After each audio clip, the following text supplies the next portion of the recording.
Aleluia. Quem está feliz aí, dá um glória a Deus. Amém. Irmãos, hoje nós vamos encerrar o Sermão do Monte. Nós pregamos aí umas 4 palavras já, né? O Sermão do Monte ele é muito rico. O Sermão do Monte ele vai falar sobre vários temas, vários tópicos, sabe? E eu, me apaixonei quando comecei a ler, comecei a estudar o Sermão do Monte, começando ali no capítulo 5, e já se você for para o capítulo 6, vai falar ali, acabamos de falar um pouquinho do capítulo 6, não sei se você percebeu, já faz parte da palavra. Eu desafio você nesses final de ano ainda, você pegar ali Mateus 5, 6 e 7, refletir, irmão, leia, reflita, aplique aquilo na sua vida. Mateus capítulo 6 vai falar sobre essa parte da generosidade, nós não tocar trombetas. Por quê? Porque Jesus, quando ele sobe no monte, ele começa a pregar, ele começa a falar, ele começa a ensinar, ele sabia que ali tinha muitos judeus, muita prática do judaísmo, muita prática romana, e ele queria ensinar, ele sabia. E como que encerra o Sermão do Monte? O Sermão do Monte vai encerrar ali no capítulo 7, vai encerrar dizendo assim: aquele que ouve as minhas palavras e põe em prática, é como o homem que edifica a sua casa sobre a rocha. E ele já sabia que em 2024 nós ia precisarmos de todos esses ensinamentos, sabe? Então o Sermão do Monte ele é muito rico, ele é muito, tem muita profundidade. E aí Jesus já começa ali no capítulo 6, e a Bíblia, ela não é por capítulo, na verdade, ela foi feita ali por capítulo e versículos para que nós podemos entender, mas na verdade a Bíblia é um livro corrido. Eu inclusive tenho uma versão da Bíblia que ela não tem capítulo e ela não tem versículos, ela é mais difícil para entender, mas a Bíblia foi escrita nos pergaminhos dessa forma. E ali em Mateus capítulo 6, para que você se localize, Jesus ele começa a ensinar, ele começa a falar sobre, olha, quando orar, não orar para que as pessoas possam ver. Ele começou ali meio que dar ensinamento na questão do judaísmo também. Vai falar do jejum, quando vocês jejuar, não é para chegar lá nos seus familiares e falar: estou jejuando, eu estou mal. Não, unja a sua cabeça, lava o seu rosto e continua no seu propósito. Ou seja, ele meio que dá um puxão de orelha para mais de 3.000 pessoas, ensinando, porque ele sabia que nós ia estar aqui hoje e nós ia precisar desse ensino. E ele ensina algo muito poderoso no capítulo 6, que é a oração do Pai Nosso. Quem aqui conhece a oração do Pai Nosso, irmão? Misericórdia. Quem não conhece a oração do Pai Nosso, nós vamos orar por você no final, porque até campo de futebol, né, Letícia? O pessoal vai, vamos jogar bola, a turma se reúne ali. Quem já fez isso? Eu já fiz, irmão. Se reúne ali, vamos orar a oração do Pai Nosso.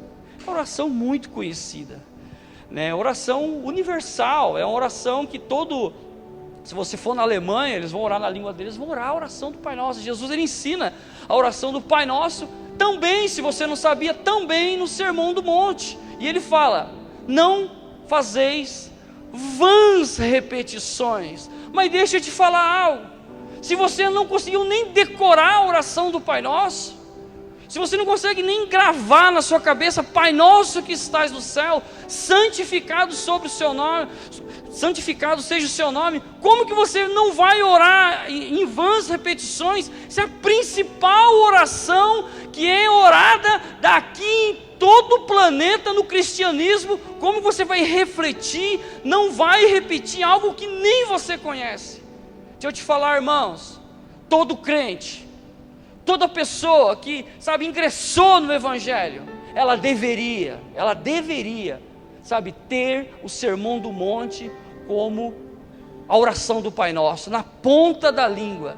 E Jesus ele vai continuar falando sobre o jejum, que o jejum não é para edificar você, irmãos. Jejum é para você ouvir a voz de Deus, é para você ficar sensível à voz de Deus. Jejum, repete comigo, jejum não é barganha. Quantas pessoas têm feito jejum para conseguir algo? Isso é contra o ensinamento bíblico. Quantas pessoas têm feito jejum falando: eu vou jejuar porque eu sei que o meu esposo vai dar uma bolsa da Louis Vuitton. Não, estou brincando. Eu vou jejuar por isso, por isso, por isso. Ei, Deus me trouxe aqui para dizer o seguinte: não coloque o seu Deus contra a parede. Deus ele não vai mudar de ideia por conta de você, porque Deus ele vai contra a própria palavra dele. Sabe o que é jejum? Jejum é ficar sensível à voz de Deus. Eu vou tirar toda quarta-feira, eu vou ficar 12 horas de jejum, durante 6 meses, toda quarta-feira, toda segunda, todo domingo, eu não sei. Isso não é troca, isso é consagração. E quando tiver de jejum, não faça cara de desmilinguido. É isso que Jesus está ensinando no Sermão do Monte. E ele traz vários e vários ensinos. E ele termina o Sermão do Monte, no versículo 6, ele termina o versículo 6. No versículo 33, não tem a língua presa não, irmãos, aqui enrolou mesmo. Não é o 33, é o 33. E ele termina o capítulo 6, no versículo 33, com um versículo poderoso demais. Ele diz assim: buscai primeiro o reino dos céus e a sua justiça, e as outras coisas serão acrescentadas. A projeção vai colocar aí o versículo 33, eu quero que você reflita nele. Por que Jesus ele fala assim: buscai primeiro o reino dos céus? Vamos parar aqui, para, igual o Juninho falou, que eu pareço com o João Kleber quando falo isso. Para por aqui. Por que ele fala, buscai primeiro o reino dos céus? O que tem no reino dos céus, que é para nós buscar primeiro o reino dos céus, e as outras coisas serão acrescentadas? Que outras coisas que Jesus está citando aqui? Porque em alguns versículos antes ele cita assim: por que vocês estão preocupados que vão vestir amanhã? Por que vocês estão preocupados que vocês vão comer amanhã? Vocês estão preocupados por quê? Se as aves dos céus não trabalham e comem todo dia, se os lírios dos campos se vestem melhor do que Salomão, nem Salomão teve as vestes dos lírios do campo, por que é que vocês estão preocupados dessa forma? Sabe, irmãos, estamos vivendo na geração mais precoce, com mais... como chama essa doença que está dando agora? Depressão. Por conta do quê? Por conta da ansiedade. Quantos de vocês conhecem pessoas ansiosas? Sabe, pessoas que se falar que vai fazer uma viagem na semana que vem, ela não consegue dormir. Hoje estamos vivendo até uma geração de jovens, adolescentes, totalmente ansiosos. Porque talvez os pais dentro de casa também estão ansiosos. E nós geramos isso na nossa família, geramos isso nos nossos filhos. A ansiedade está matando essa geração. E Jesus hoje ele vem e fala assim para você: buscai primeiro o reino dos céus, e as outras coisas serão acrescentadas. Por que buscar primeiro o reino dos céus? Lucas, o que tem lá no reino dos céus que a gente precisamos buscar? No reino do céu tem Deus, sim ou não, irmãos? No reino do céu tem Jesus, sim ou não? No reino do céu tem os anjos, sim ou não? Sim, por isso que primeiramente precisamos buscar o reino dos céus, e as outras coisas serão acrescentadas. Agora olha que interessante, como que começa a oração do Pai Nosso. Vamos voltar lá no Pai Nosso, a oração mais universal de todo o planeta. Pai nosso que estás no céu, seja santificado o vosso nome, que venha de novo o teu reino, que venha o teu reino. Sabe, Alex, não faz sentido nenhum, irmão, não faz sentido nenhum eu fazer essa oração, não faz sentido nenhum nós fazermos essa oração, que venha o teu reino, se esse reino não flui dentro do nosso coração. Se o reino, sabe o que é o reino, irmão? Quando o reino ele flui, os pecadores se arrependem.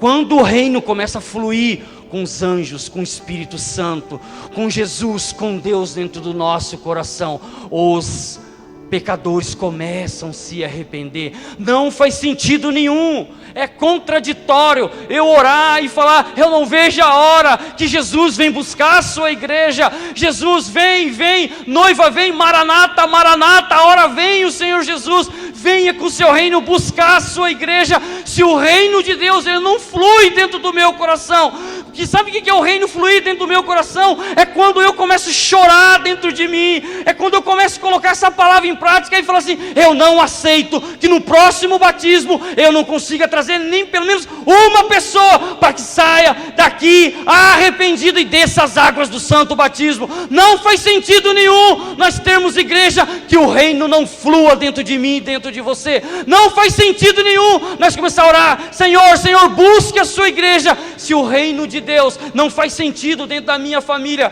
Se eu sou uma pessoa aqui, se eu sou uma pessoa dentro da minha casa, que reino que nós estamos buscando, que reino que nós estamos invocando? Senhor, que venha o teu reino. Pai nosso que está no céu. Você sabe quem que é seu Pai? O Pai é nosso. Você sabe verdadeiramente quem é seu Deus? Pai nosso que estás no céu. Você realmente sabe o que significa a oração do Pai Nosso? E quando nós oramos, que o reino dos céus venha sobre nós. Irmãos, isso é muito sério. Não é apenas uma oração do Pai Nosso, é uma revelação. Quando eu tenho a revelação do que significa verdadeiramente o Pai Nosso, eu começo a ter temor sobre a palavra de Deus. Eu começo a ter temor, o que significa a palavra de Deus. E aí, sabe o que nós fazemos? Eu não faço vãs repetições. Eu não sou como denominação tal, porque lá eles repetem a oração. Você não repete a oração, verdade. Top, legal. Mas o reino está fluindo dentro do seu coração. Verdadeiramente o reino está fluindo. Os anjos estão se manifestando. Quando você começa a passar o dedinho no seu celular e vendo coisas indevidas e respondendo mensagem que você nem era para estar respondendo. Que reino que você está falando? Buscar primeiro o reino dos céus, e a sua justiça, e as outras coisas serão acrescentadas. Nós só queremos que as outras coisas sejam acrescentadas. Eu só quero a cura do meu pai, eu só quero um emprego novo, mas eu quero buscar também o reino dos céus. Que reino que você está falando? É o reino seu? É o seu umbigo no centro? É as suas vontades no centro? E a oração, ela é poderosa demais, irmãos. Reflita sobre a oração do Pai Nosso.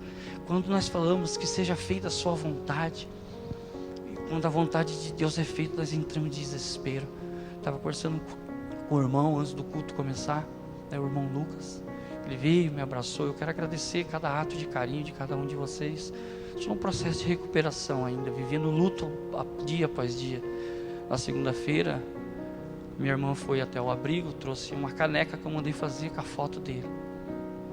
E hoje eu tomo chá, tomo meu café, olhando para a foto dele. Ele partiu. Mas eu falei para o Lucas, a oração do Pai Nosso, ela precisa fazer sentido na nossa vida. Que seja feita a sua vontade. Quantas coisas você paralisou na sua vida, meu irmão, porque você não aceitou a vontade de Deus e critica algumas religiões que oram a oração do Pai Nosso. Reflita sobre isso. Às vezes nós criticamos tanto e não olhando que reino que nós estamos servindo.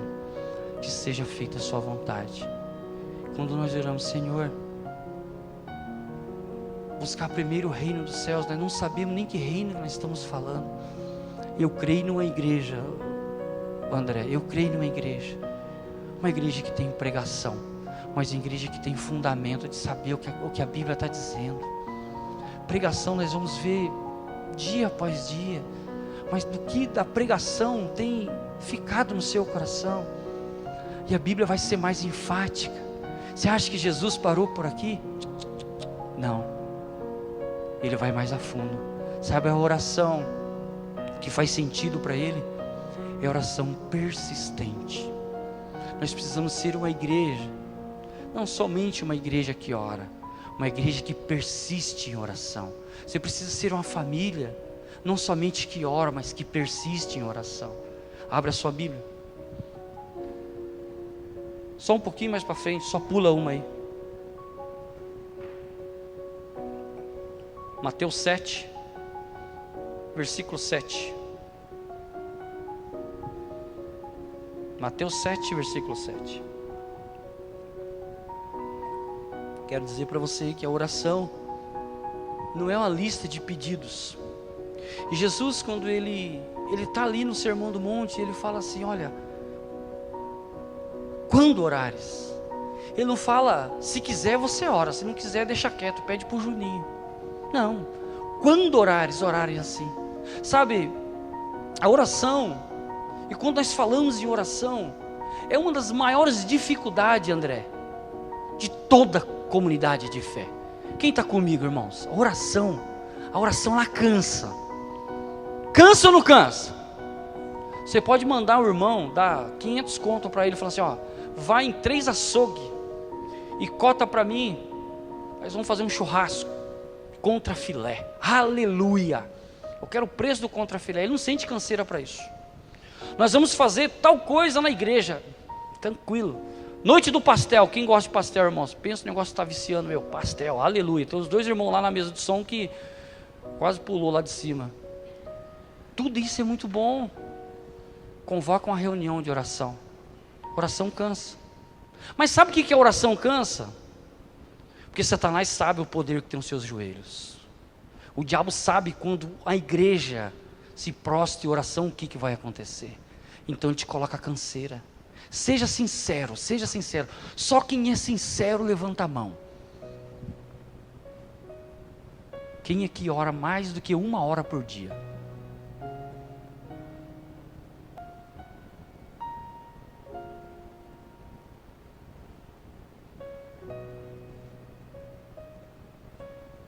Verdadeiramente, irmãos, oração cansa. Oração cansa. E eu seria hipócrita. E o que a Bíblia vai falar? Que nós não precisamos tocar trombetas. Oração cansa. Eu não vou diminuir o tempo para a trombeta não tocar. Eu sei que aqui todos oram. Mas eu vou dizer para você, o dia que nós trocarmos as prateleiras das nossas prioridades por joelho no chão, esse lugar aqui nunca mais será o mesmo.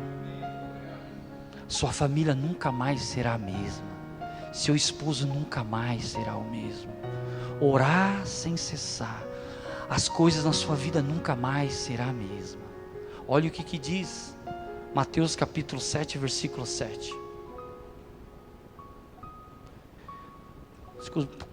Isso, coloca aqui. Quem não trouxe Bíblia, vamos ler junto. Peçam e será dado a vocês. Para aqui. Peçam. A ordem, irmãos, é orar. Então, o crente, ele começou a se simpatizar com o Evangelho. Ele tem que aprender a orar. Ele tem que aprender a falar com o Pai. Nós começamos um ministério aqui chamado Ministério da Intercessão. Você pode dar uma glória a Deus por isso? Ministério da Intercessão. Terão um batalhão de irmãos e irmãs orando pela sua vida. Aleluia! Glória a Deus, precisamos disso, irmãos. Oração é diferente da intercessão. Oração é quando você ora, Pai, obrigado, Pai que está no céu, obrigado pela minha vida, obrigado pelo meu dia, guarda a minha família, aleluia, glória a Deus, limpou a remela e vai. Isso é oração. Me livra de todo o mal e vai embora, vai trabalhar. A van chegou, o busão está na porta e você sabe como é que é. E não adianta, irmãos, nós vivemos num dia, num automático corrido, sim ou não? Isso é oração, essa oração você deve fazer. Agora a intercessão é totalmente diferente. A intercessão, e Deus levantou um ministério chamado Ministério da Intercessão. É que irmãos irão orar e jejuar um dia da semana por este culto. Irmãos irão orar e jejuar pela banda que vai tocar no domingo. Irmãos irão levantar clamor, irão se colocar na brecha por você, na brecha pelo ministério, falar: Senhor, oração de intercessão, repete assim comigo, é guerra. Então levantou um exército para guerrear por você. Irmãos, e nós não podemos abrir mão disso. Agora, olha o que a Bíblia vai dizer ali: peçam, e será dado a vocês. Repete comigo: peçam. Permanecer em oração é a consistência daquilo que você está orando. Ou seja, quem aqui, você não precisa levantar sua mão, quem aqui continuou pedindo por mais de 6, 7 meses algo para o Senhor? Quem aqui começou orando sobre um assunto e se cansou? Quem aqui começou orando e parou de pedir? E pediu, e você foi tomado pelo cansaço. Quem aqui começou orando pelo filho e falar, não, eu acho que não dá mais, eu acho que ele já tem idade o suficiente para decidir as coisas sobre a vida dele? Quem aqui, irmãos, estava, preso em algo, preso em alguma situação e parou de orar, falou, não, eu não aguento mais, os meus joelhos começaram a criar calo, e eu vejo que essa pessoa não tem condições. Deixa eu te falar algo, quem aqui conhece Mônica Wesley? Mônica Wesley orou durante 30 anos pelo filho dela, 30 anos, no final da vida dela, o filho se converte, nada mais, nada menos do que John Wesley, um dos maiores evangelistas que pregou, os maiores avivalistas, 30 anos, o Espírito Santo me trouxe aqui para dizer algo para você, algo você começou a orar na sua vida, algo você começou a colocar diante de Deus na sua vida, e foi tomado pelo cansaço, foi tomado pelo desânimo, porque você não viu as coisas romperem, você não viu as coisas acontecerem. Deixa eu te dizer algo importante e poderoso sobre a sua vida. Oração não é como você começa, e sim como você termina. O que determina a sua vitória não é o tempo que você ora por dia, 1 hora, 2 horas, 3 horas, é o quanto você continua persistindo em oração. Irmãos, e nós temos essa prática de desanimar, mudar o foco. Eu estava orando por isso agora eu vou estar orando por aquilo, agora não deu certo isso, acho que Deus não está me ouvindo. Ei, Deus só está falando para você, persiste, porque eu não sou homem para que minta, nem filho do homem para que se engane. Se eu cumprir na vida de tantas pessoas, quanto tempo a igreja ficou orando por quando Paulo estava na prisão? A Bíblia não fala há quanto tempo, a Bíblia fala que eles estavam orando intensamente, e as correntes se quebraram e Paulo foi solto. A Bíblia não fala há quanto tempo, a Bíblia não fala em Atos capítulo 2, quanto tempo as pessoas estavam orando e veio o Pentecostes. Ou seja, peçam, e quando você pedir, a Bíblia vai falar, peçam e será dado a vocês, busquem e vocês encontrarão, batam e a porta será aberta a vocês. Mas isso não é para aquele que ora 3 minutos, eu venho um culto por ano e acho que as coisas vão acontecer. Eu oro 1 vez por semana e acho que as coisas têm que acontecer sobre a minha vida. Olha o que a Bíblia vai falar, peçam, e peçam sem cessar. Quantos projetos foi parado sobre a sua vida, foi paralisado sobre a sua vida, porque você desanimou, foi tomado por um cansaço. Deixa eu te falar, e Satanás sabe, o diabo sabe o poder que tem os seus joelhos, o poder que tem a sua comunhão para com o Pai. Deixa eu te perguntar, sabe quando Davi, em 2 Samuel, se eu não me engano, 2 Samuel capítulo 13, o primeiro filho que ele tem com Betseba, o filho do adultério, quantos dias ele ora e o menino adoeceu? A Bíblia vai falar que o menino adoeceu, e ele ora 1 dia, 2 dias, 3 dias, 4 dias, e continua orando. Sabe qual foi a atitude de Davi? A Bíblia fala que ele orava com o rosto no pó, durante 7 dias, sem cessar. Alguém conhece essa história? O que aconteceu, André? Nada. O filho fez o quê? Morreu. Quando o filho morre, sabe o que ele faz? Sacode a poeira, toma um banho, vamos para o próximo. Há coisas na sua vida, irmão, que ainda não morreu e você precisa continuar orando. Você precisa continuar dando vida para aquilo que não morreu. Há coisas na sua vida que ainda não veio a óbito, continua morrendo, continua orando, continua buscando. No último dia que Deus levou meu pai, no último dia, na sexta-feira eu visitei ele, por volta de 4:30 da tarde, ele já ofegante, e eu falei, orando, na Santa Casa de Suzano, eu orei durante 12 anos, pela vida dele, 12 anos, e a vontade de Deus foi feita, Deus levou meu pai, mas eu nunca deixei de orar, eu nunca deixei de crer na cura dele. Alzheimer tem cura, irmãos? Alzheimer tem cura? Mas eu nunca deixei de acreditar, eu nunca deixei de derramar do meu amor sobre a vida dele. Depois que Deus levou, eu choro o luto, Vamos para a próxima. Domingo nós estávamos aqui, fizemos o batismo, e a vida precisa continuar, e as coisas precisam continuar. Isso não abalou a minha fé, porque até o último dia de vida dele, eu dobrei o meu joelho e clamei pela vida dele. Há coisas na sua vida que você parou de orar, por quê? Você parou de pedir, por quê? Continua. Não, volta mais um capítulo, volta mais um capítulo, volta mais um versículo. Peçam, e será dado a vocês. Busquem. Repete comigo, busquem. Mais forte, busquem. Sabe, irmãos, nós precisamos ler a Bíblia com esse fervor. Sabe, irmãos, o que é buscar? E o que é continuar buscando? Sabe, nós muitas das vezes somos tomados por cansaço que não faz sentido nenhum. Mas sabe o que é mais interessante nisso tudo? É que nós precisamos buscar na pessoa certa. Nós precisamos buscar na pessoa de Jesus. Não adianta vocês virem aqui buscar na pessoa do pastor. O pastor é uma placa sinalizadora dizendo para você: é Ele, é Cristo, é a cruz, foi Ele que morreu na cruz, não foi eu. Quando nós buscamos em pessoas erradas, eu não vou dizer que nós buscamos em lugares errados, que quem faz lugar somos nós mesmos, mas quando nós buscamos em pessoas erradas, nós se frustramos. Ei, pare de buscar em pessoas. Quem morreu por você na cruz foi o próprio Senhor Jesus. Você entende isso? Quando nós buscamos na pessoa errada, nós vamos se frustrar.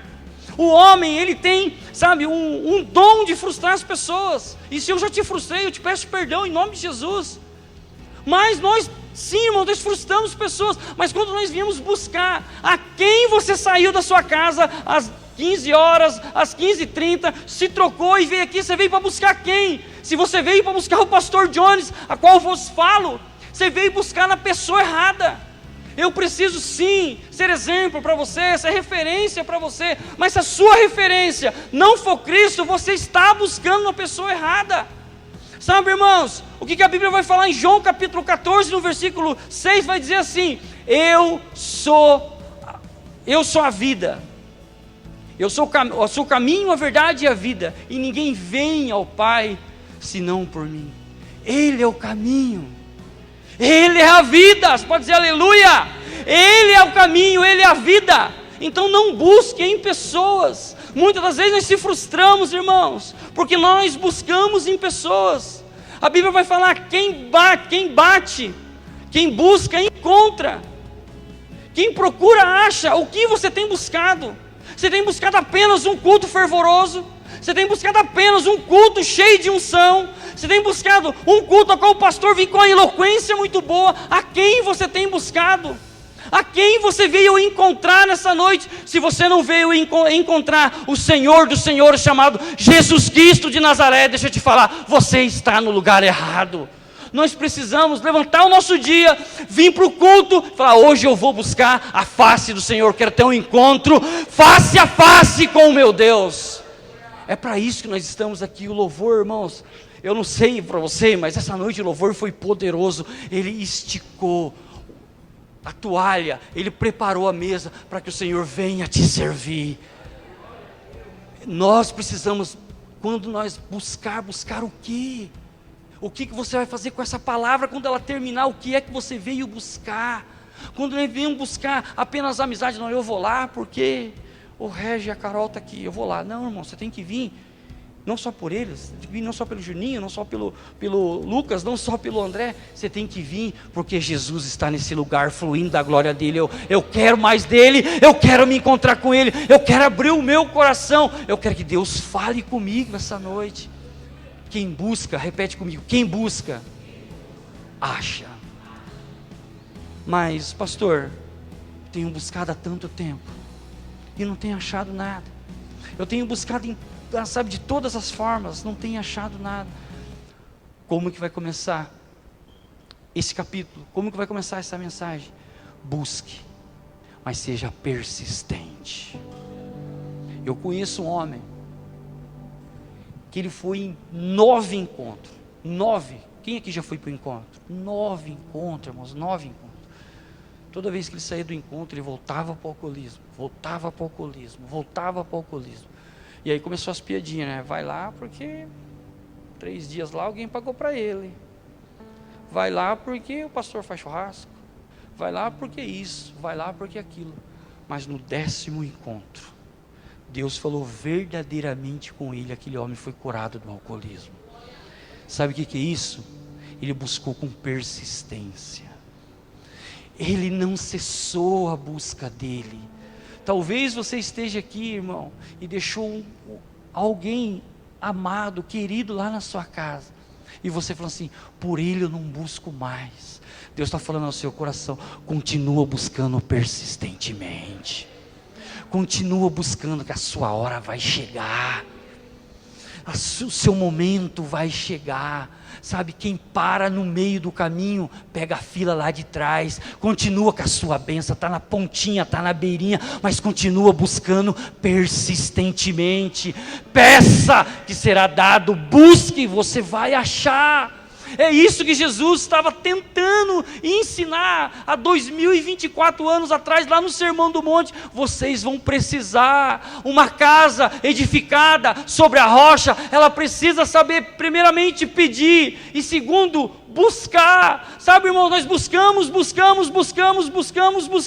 mas chega uma hora que, vamos ser sinceros, nós enjoamos de buscar e cansamos, nós enjoamos de orar e paramos. Mas aí Satanás levantou a bandeira da vitória e falou assim: é mais um que eu venci pelo cansaço, mas hoje eu declaro sobre a sua vida que você vai continuar buscando, você vai continuar intercedendo, você vai continuar pedindo e você vai continuar batendo. E a Bíblia vai falar: peçam e será dado a vocês, busquem e encontrará, e batam. O que é batam? Batam não é bater um no outro, não é socar o outro na rede social, não é bater um no outro, não é criticar o outro. Bata na porta, porque ele é a porta, é ele quem bate, a porta vai se abrir. Só que nós fazemos o que, irmãos? Nós se cansamos. A porta não é a porta. Quem aqui assistiu aquele... Eu agora vou denunciar a minha idade, e já estamos encerrando essa banda, já quiser subir. Quem aqui assistiu aquele programa do Silvio Santos, chamado, a Jaque e o Roberto já balançou a cabeça, chamado A Porta da Esperança? Só faz um sinalzinho com a sua mão. Nossa, irmãos, estamos numa igreja de cinquentão. Porta da Esperança. Quem assistiu? Fala a verdade. A Vanessa lá atrás deu risada, mas assistiu também. Porta da Esperança, irmãos. Era engraçado, não era? Eu me emocionava com a Porta da Esperança. Sabe por quê que eu me emocionava? Não, segura essa que você vai entender. Porque uma pessoa pedia algo que ela não tinha condições de ter. Sim ou não? E ela ficava lá, ela contava uma história. Se é verdade eu não sei. Ok, ela contava uma história. O Juninho não lembra. Mas depois eu vou mandar uns takezinhos do YouTube para ele saber como é que é. É novo. Aí ficava lá, e o Silvio Santos, aquele microfone aqui, muito elegante, e fazia, sabe, não, o negócio era bonito, o negócio era legal. Eu cresci me emocionando os domingos à tarde com aquilo ali. E a pessoa contava: meu sonho era ter uma máquina de fazer coxinha. Nem sei se naquela época tinha, só para vocês entenderem.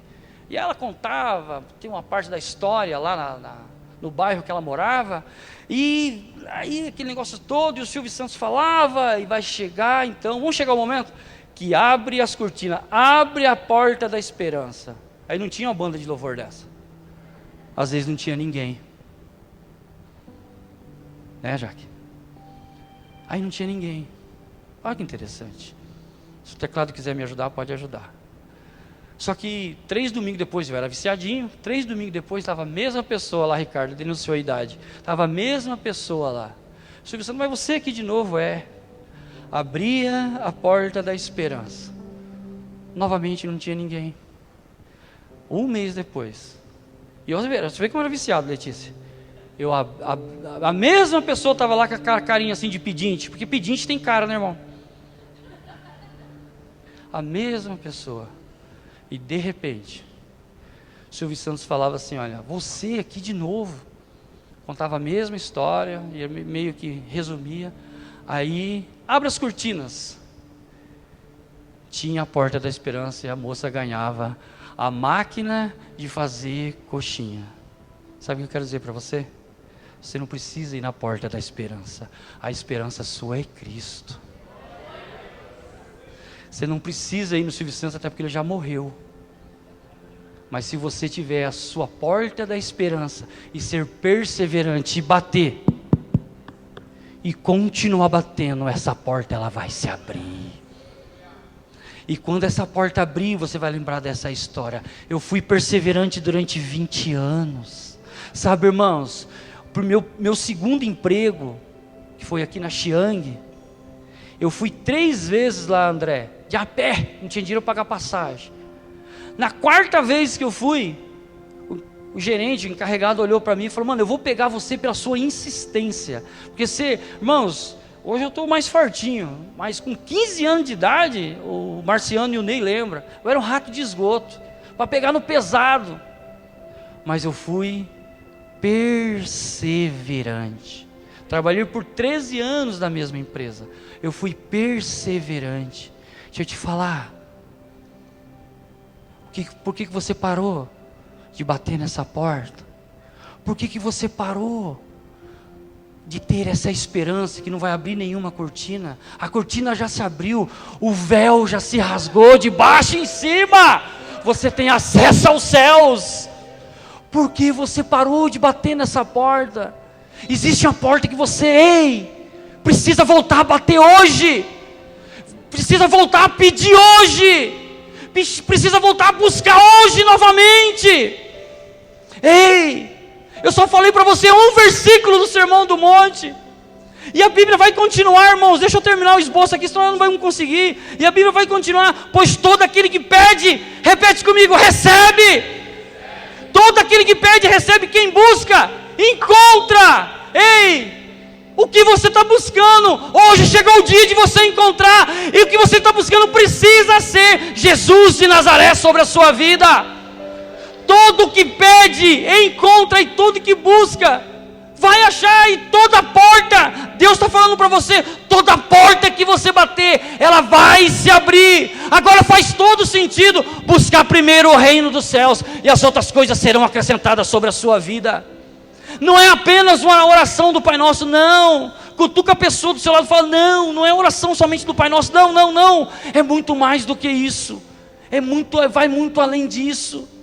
Sabe, quando Jesus, Ele reúne o povo, nós estamos encerrando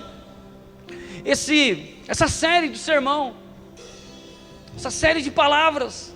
Só que eu tenho no coração, irmão, me ajude em oração, os irmãos da intercessão, começar a gravar e colocar isso no YouTube para você assistir, para você refletir.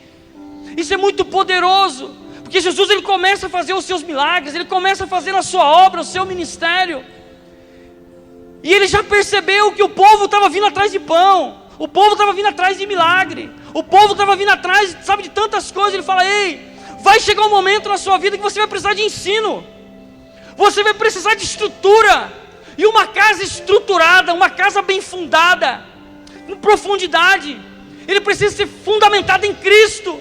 Deixa eu te falar, milagre é bom, sobrenatural é bom, mas o ensino que te sustenta, o ensino que te define. Porque se nós vivermos de milagre em milagre, de bênção em bênção, aqui o pastor já não está pregando bênção, então eu vou para o outro lado, que lá o pastor está lançando, sabe, eis que te digo, se você quer ouvir, eis que te digo, a Bíblia está falando, eis que te digo, estude o Sermão do Monte, busque ter a sua casa edificada sobre a rocha. Sabe, irmãos, eu quero desafiar você essa noite, sabe, pegar aqui o seu coraçãozinho e falar: Senhor, eu quero ser sincero, eu estava edificando a minha casa sobre a areia, eu parei de buscar, é verdade, eu parei de bater nessa porta, eu achei que essa porta nunca ia se abrir, eu achei que essa porta só tinha trinca por fora, e eu estava tentando abrir a porta, eu nunca consegui, porque talvez eu precisei buscar o chaveiro, o Medeiros, né? Precisei buscar o chaveiro, mas não, Deus está falando para você assim: quem tem essa chave dessa porta sou eu, que estou dentro dela, só continua batendo que eu vou abrir ela. Eu não sei o que seja, irmão, Eu não faço a mínima ideia do que seja e não quero ser um falso profeta essa noite. Eu quero que você fale para Deus o que seja. O que você tem buscado, que tem paralisado você.